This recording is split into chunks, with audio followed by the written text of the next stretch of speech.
देखिए, राज्य विधानमंडल चुनाव संबंधी अयोग्यता क्लॉज आपका ए, ठीक है जी।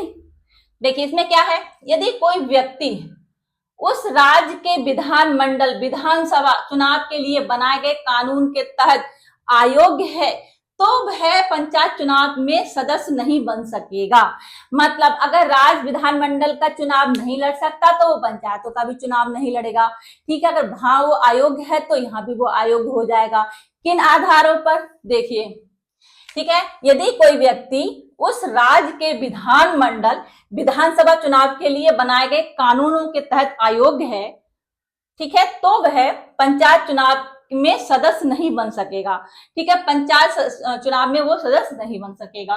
कौन से कानून की बात हो रही है, ठीक है, यहां मुख्यतः representation of the people act 1951 Lok Sabha विधानसभा चुनावों का केंद्रीय चुनाव की यहाँ बात हो रही है, अथवा राज्य विधानमंडल द्वारा इसी प्रकार के निर्वाचन संबंधी कानूनों का जिक्र है जिनमें आमतौर पर अयोग्यता के आधार होते हैं।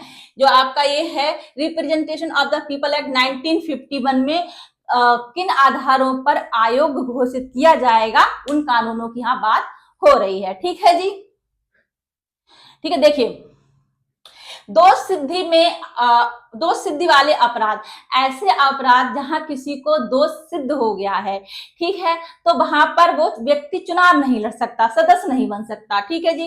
देखिए जैसे किसी ने 2 साल की सजा पाई हो, जैसे छोटी मोटी चोरी, धोखाधड़ी, भ्रष्टाचार आदि में 2 साल की मान लीजिए सजा पाई है, ठीक है, तो इसमें कानून क्या है, 6 साल तक चुनाव लड़ने से रोकता है।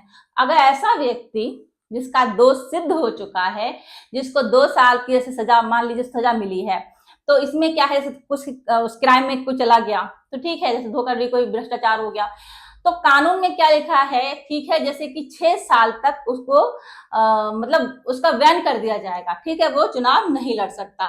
तो इसमें 6 साल तक चुनाव लड़ने से रोकता है, ठीक है। जैसे दोष सिद्धि वाला अपराध हो गया, फर्स्ट अयोग्य घोषित हो गया, ठीक है जी। आपका अनसाउंड माइंड मतलब मानसिक रूप से कोई बीमार है, ठीक है। देखिए यदि अदालत ने किसी को मानसिक रूप से असमर्थ घोषित किया है, ठीक है, तो वो चुनाव नहीं लड़ सकता, सदस्य नहीं बन सकता, ठीक है। देखिए नेक्स्ट है आपका दिवालियापन, ठीक है। अगर आप दिवालिया घोषित हो चुके हैं और आप कर्जा नहीं लौटा रहे हैं तो भी आप वहां पे अयोग्य घोषित ठहरा दिए जाएंगे, ठीक है, सदस्यता को अयोग्य घोषित कर दिया जाएगा।